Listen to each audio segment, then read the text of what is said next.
6 बजे दिन में एक जूनियर डॉक्टर हॉस्पिटल के सेमिनार हॉल में एंटर करता है और उसे एक वो मंजर दिखती है जिसे देखकर उसकी रूह भी कांप जाती है और वो सेमिनार हॉल से उल्टे कदम भागता है। लेकिन वो वहाँ ऐसा क्या देखता है जो इस तरीके से भागा? असलियत में वो देखता है एक 31 साल की लेडी डॉक्टर की बॉडी जो बहुत ही बुरी कंडीशन में पड़ी हुई थी और मारने वालों ने इतने बेरहमी से कत्ल किया था कि उनके चश्मे के शीशे उनके आंखों में घुस गए हुए थे और प्राइवेट पार्ट भी बहुत बुरी तरीके से जख्मी था। आइए सिलसिलेवार ढंग से इस घटना को देखते हैं। तारीख 9 अगस्त, समय सुबह के करीब 3 बजे पश्चिम बंगाल की राजधानी कोलकाता में आरजीकर मेडिकल कॉलेज में एक ट्रेनी डॉक्टर लगातार 36 घंटे तक ट्रेनिंग करने के बाद उसी हॉस्पिटल में बने एक सेमिनार हॉल में सोने चली जाती है। इसके बाद इस ट्रेनी डॉक्टर को भी नहीं पता था कि इसके साथ क्या होने वाला है। जब सुबह के 4 बजते हैं तो उसी सेमिनार हॉल की तरफ एक शख्स जाता है और लगभग 4:37 पर वह सेमिनार हॉल से वापस भी लौट आता है। ये शख्स कौन था आगे इस वीडियो में आपको पता लग जाएगा। जब सुबह के 6 बजता है तो एक जूनियर कलीग डॉक्टर वही सेमिनार हॉल में जाता है और देखता है कि एक लेडी डॉक्टर की डेड बॉडी पड़ी हुई है जो कि एक ब्लू कलर की मैट्रेस के बगल में पड़ी हुई है। उनके आधे शरीर पर कपड़े थे और आधे कपड़े शरीर के बगल में पड़े हुए थे और वो देखता है कि वहाँ पे एक हेयर बैंड और एक टूटा हुआ चश्मा भी पड़ा हुआ है। उनके दोनों लेग्स 90 डिग्री में थे।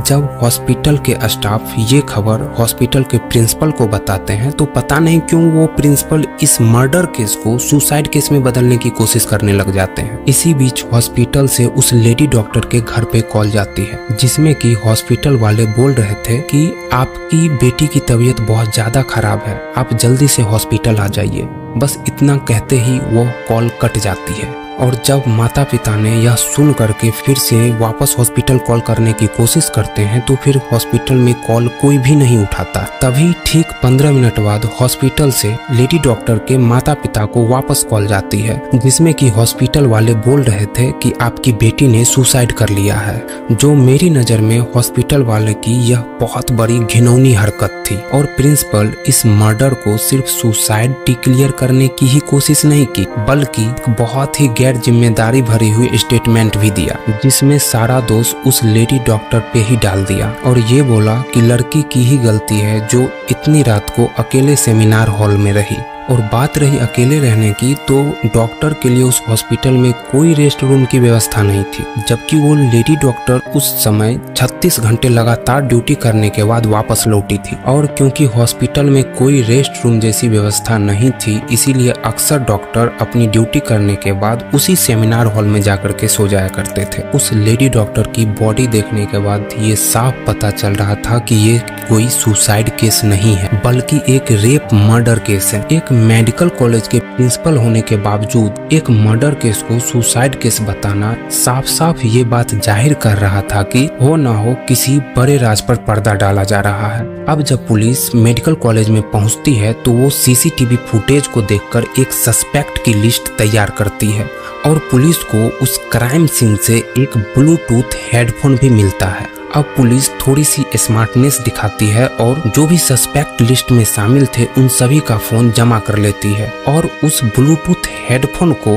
उन सभी फोन के साथ कनेक्ट करना शुरू कर देती है। तभी एक फोन से वो ब्लूटूथ ईयरफोन कनेक्ट हो जाता है और वो फोन था संजू रॉय का। संजय राय वही शख्स है जो सुबह के 4 बजे सेमिनार हॉल में जाता हुआ दिखाई दिया था। संजय राय एक सिविल वॉलंटियर था जिसकी ड्यूटी कभी कभी हॉस्पिटल में लगाई जाती थी जिस कारण वो हॉस्पिटल में बिना रोके आ जा सकता था। पहले तो उसने अपना जुर्म कबूल नहीं किया लेकिन पुलिस के दबाव देने के बाद उसने अपना जुर्म कबूल कर लिया और उसने ये भी बताया कि उसने शराब भी रखी थी। अब जब पुलिस ने संजय राय के मोबाइल की भी जांच शुरू किया तो उसमें कई आपत्तिजनक वीडियो सामने आए जो संजय राय के अपराधी होने का और भी पुख्ता सबूत होते हैं। अब संजय राय की इतिहास और गतिविधियां किसी से भी छिपी हुई नहीं है। इसने कई शादियां की थी और हर बार जब उसका मन भर जाता था तो वो अपनी पत्नी को छोड़ देता था। उसके एक पत्नी की संदिग्ध परिस्थिति में मौत भी हुई थी, लेकिन उस समय किसी ने इसकी शिकायत नहीं की थी और वह खुद को पुलिस वाला बताता था। ममता बनर्जी की सरकार भी इस मामले को लेकर दबाव में आ गई है। बढ़ते दबाव के चलते इस मामले की जांच बहुत तेजी से आगे बढ़ रही है। बाकी अभी ये केस सीबीआई को सौंप दिया गया है। अभी हो सकता है तो इसमें और भी नए खुलासे हो सकते हैं। इस घटना ने हमें यह सोचने पर मजबूर कर दिया है कि हमारा समाज किस दिशा में जा रहा है। हमें ये समझना होगा कि महिलाओं की सुरक्षा केवल एक कानूनी मुद्दा ही नहीं है, बल्कि एक सामाजिक मुद्दा भी है, जो बचपन से ही छोटे बच्चों को सिखाना होगा कि नारी शक्ति ही जीवन है।